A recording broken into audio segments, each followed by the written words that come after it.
Dear students, a very warm welcome to all of you in my today's lecture of Operations Research.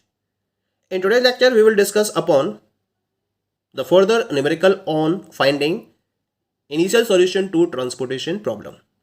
जैसे कि previous lecture में हमने इस question को solve करना स्टार्ट किया था और हमें इसके रेफरेंस में LCM, WAM और NWCM इन तीन मेथड्स के बेसिस पर ट्रांसपोर्टेशन प्रॉब्लम के इनिशियल सॉल्यूशन को ऑब्टेन किया था, जिसमें हमने LCM मेथड के बेसिस पर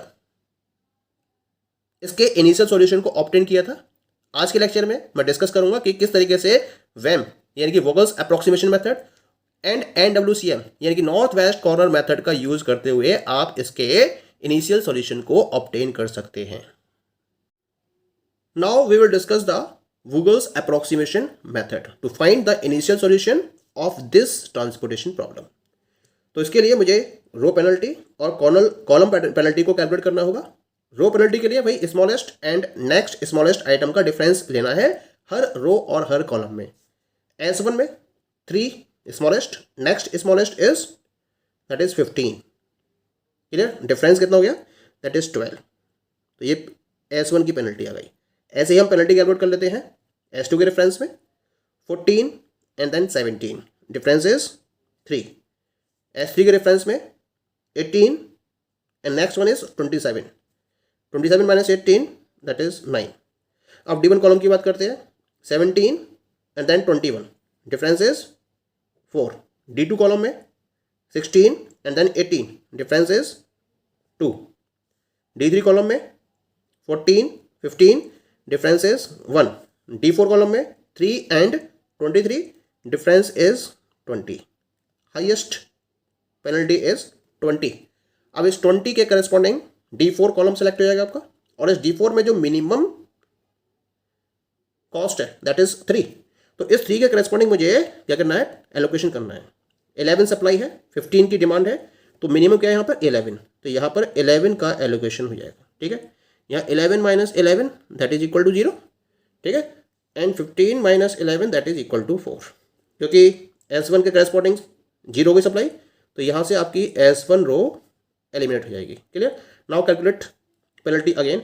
यहाँ डैश हो जाएगा, यहाँ सेम रहेगी 3, यहाँ भी सेम रहेगी 9, यहाँ 32 माइनस 17, 17 और 3 20, 12 और 3 15, 15 का डिफरेंस आ जाएगा ये। ठीक है, 27 माइनस 18 9, 18 माइनस 14 4, 23 माइनस 41 माइनस 23, 11 में 3 गए 8, और 3 में से 2 गए 1, that is 18। Highest penalty again 18। इसके करस्पॉन्डिंग जो मिनिमम वैल्यू है वो है 23। इसके करस्पॉन्डिंग सप्लाई है 13, डिमांड है 4, तो यहाँ एलोकेशन होगा 4 का। 13 minus 4 is equal to 9 and 4 minus 4 is equal to 0। तो 0 हो गया, तो D4 कॉलम यहाँ से एलिमिनेट हो जाएगा। ठीक है, अगेन पेनल्टी कैलकुलेट करते हैं यहाँ पर हम डैश। अब ये हो जाएगी आपके पास 14 और 17 यानी कि 3, ये हो जाएगी 18 और 27 यानी कि 9 का डिफरेंस हो गया। ये हो जाएगी आपकी सेम रहेगी 15, ये भी सेम रहेगी 9, ये भी सेम रहेगी 4, और ये हो जाएगी आपकी डैश। हाईएस्ट पेनल्टी 15, ये वैल्यू सेलेक्ट हो जाएगी। इसका करस्पॉन्डिंग जो आपका D1 कॉलम सेलेक्ट हुआ और इसमें 17 मिनिमम वैल्यू है, इसका करस्पॉन्डिंग सप्लाई है 9 की और डिमांड है 6 की, तो यहाँ एलोकेशन हो जाएगा 6 का। ठीक है, 6 minus 6 is equal to 0 and 9 minus 6 is equal to 3 बचाइए। ठीक है, क्योंकि 0 हो गया ये D1, तो D1 को यहाँ से हम एलिमिनेट कर देंगे। क्लियर? अगेन कैलकुलेट पेनल्टी, ये फिर डैश हो जाएगा। ठीक है, यहाँ 18 माइनस 14 यानी कि 4 आ गया, 27 माइनस 18 ये 9 आ गया, ये डैश रहेगा। 27 माइनस 18 ये 9 हो गया, 18 माइनस 14 ये 4, और ये डैश हो जाएगा। अब इसमें आपके पास दो वैल्यूज टाई कर रही हैं, एक तो ये 9 है और एक ये 9 है। इसके करस्पॉन्डिंग D2 कॉलम सेलेक्ट होता है, इसमें मिनिमम वैल्यू है 18, और इसके करस्पॉन्डिंग S3 रो सेलेक्ट होती है, इसमें भी है 18। अब इन दोनों में फिर टाई हो गया। तो देखिए 18 के करस्पॉन्डिंग एलोकेशन कितने का होगा? 3 की है सप्लाई और 10 की है डिमांड, तो 3 का एलोकेशन होगा। और इसका करस्पॉन्डिंग 19 सप्लाई 12 डिमांड, तो 12 का होगा। और जहाँ एलोकेशन ज़्यादा होता है उसको फोकस करते हैं, यानी कि आप सेलेक्ट करेंगे इस 18 को, यानी कि ये 9 सर्किल हो जाएगा। तो इस 18 के करस्पॉन्डिंग आप 12 का एलोकेशन कर देंगे। 19 माइनस 12 ये आएगा 7, and 12 minus 12 it will be equal to 0। ये 0 हो गया तो D3 कॉलम आपका पिक्चर से एलिमिनेट हो जाएगा। ठीक है, इसको मैंने एलिमिनेट कर दिया। Again calculate penalty. तो पेनल्टी में आपके पास केवल ये 2 ही एलिमेंट बचे हैं, तो ऑब्वियसली ये D2 कॉलम ही सिलेक्ट होगा। ये D2 कॉलम में 18 सेलेक्ट होगा, इसके करेस्पॉन्डिंग 3 की सप्लाई है और 10 की डिमांड है, तो यहाँ एलोकेशन हो जाएगा 3 का। ठीक है, ये हो जाएगा 3 - 3 इज इक्वल टू 0 और जाएगा 10 - 3 इज इक्वल टू 7। ये 0 हो गया तो S2 रो यहाँ से एलिमिनेट हो जाएगी। क्लियर। अब एक ही एलिमेंट बचा है आपके पास 27, तो इसके करेस्पॉन्डिंग 7 की सप्लाई है और 7 की ही डिमांड है, तो यहाँ पर आपकी रिम कंडीशन सेटिस्फाइड हो गई। तो 7 का एलोकेशन कर देंगे। 7 - 7 is equal to 0 and this 7 - 7 is equal to 0। तो यहाँ पर हमारी रिम कंडीशन सेटिस्फाइड हो गई। अब हम देख लेते हैं कि ये हमारा नॉन डिजेनरेट सॉल्यूशन है या नहीं। तो इसके लिए एलोकेशंस चेक कर लेते हैं। 1 2 3 4 5 6 टोटल एलोकेशन कितने हैं 6 और रिक्वायर्ड कितने हैं m + n - 1। 4 कॉलम्स 3 रो 4 + 3 - 1 6 इक्वल है। इसका मतलब this is non degenerate solution. ठीक है, अब हम इसकी सॉल्यूशन वैल्यूज को फाइंड आउट कर लेते हैं। तो सॉल्यूशन वैल्यूज कितनी होंगी इसकी, तो सॉल्यूशन वैल्यूज यहां हम लिख लेते हैं। पहली मिलेगी आपको x14 and this is equal to 11,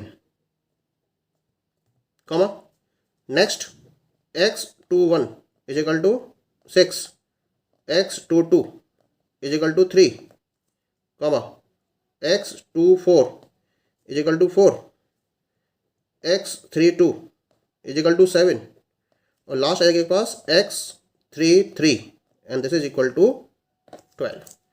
अब हम क्या करेंगे, इसकी टोटल ट्रांसपोर्टेशन कॉस्ट को कैलकुलेट करेंगे इन सॉल्यूशन वैल्यूज के बेसिस पर। तो जो आपकी टोटल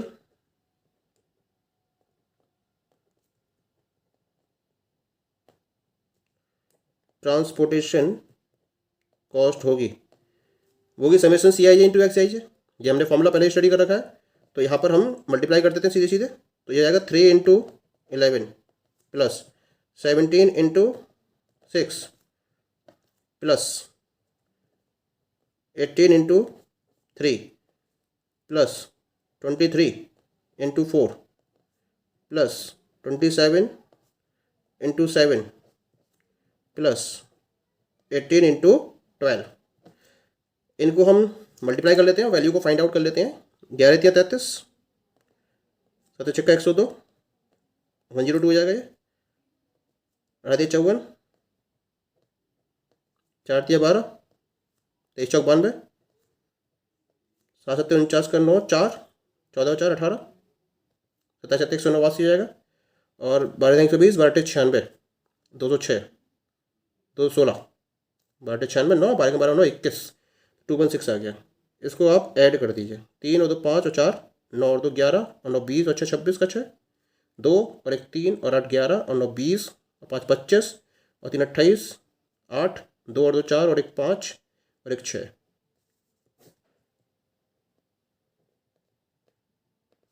तो this is 686 rupees.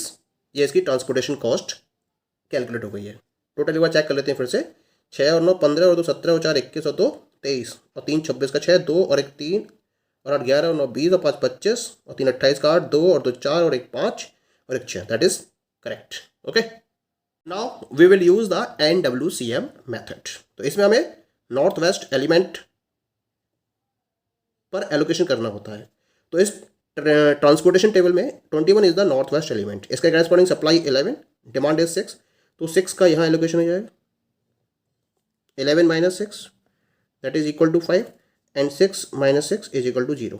D1 demand exhaust हो गई, तो इसको हम यहाँ से एलिमिनेट कर देंगे।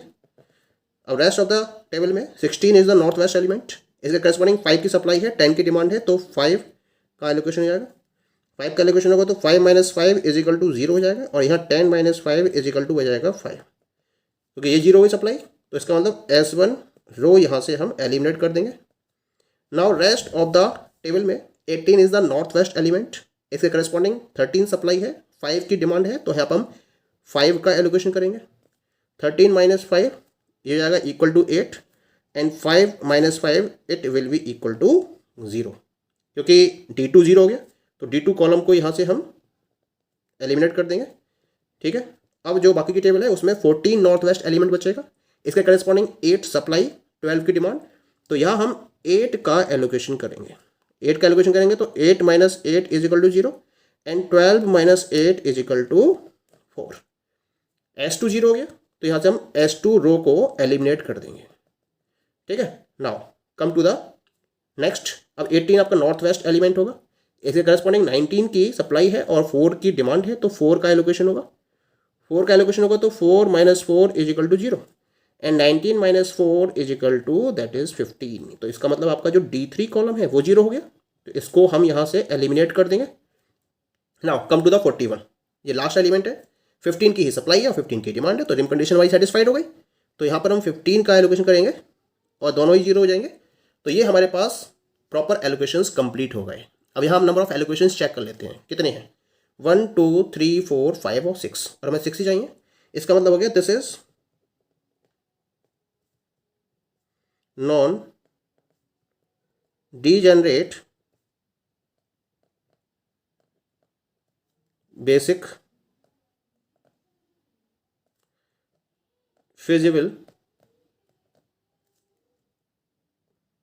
solution. Clear? Now we will find the solution values. तो solution values क्या है हमारी यहाँ पर,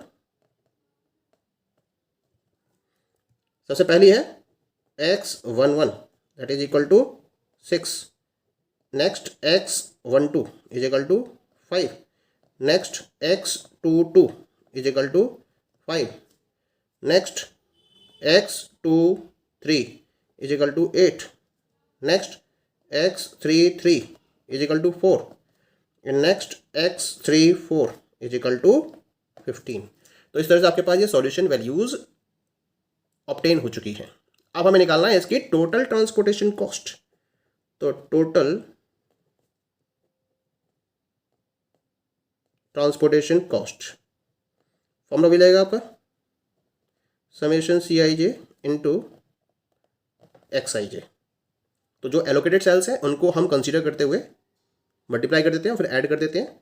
तो ये पहले आएगा आपके पास 21 into 6 plus 16 into 5 plus 18 into 5 plus 14 into 8 plus 18 into 4 plus 41 into 15। अब इनको हम मल्टीप्लाई कर देते हैं, 6 कम 6, 6 दूनी 12, 26, 16 पंजे 80, 18 पंजे 90, 14 ठीक 112, 18 चौक 72। अब मुझे 41 की 15 से मल्टीप्लाई करनी है, 15 कम 15, 15 चौका 60 और 61। ठीक है, अब इनका टोटल निकाल लो यहाँ पर। तो जो टोटल आएगा that will be equal to 6 और 2 8, 6 और 2 8 और 2 10 और 5 15, 5 1 और 1 2 और 7 9 और 1 10 9 19, 19 और 8 27, 27 और 2 29, 9 2 और 6 8 और 1 9 और 1 10, 1095। टोटल चेक कर लेते हैं और फिर से हम 6 और 2 8 और 2 10 और 5 15 का 5 1 और 1 2 और 7 9 और 1 10 9 19 और 8 27 और 2 29 का 9 2 और 6 8 और 1 9 और 1 10। तो this is the answer, means total transportation cost by using NWCM। Okay, thank you.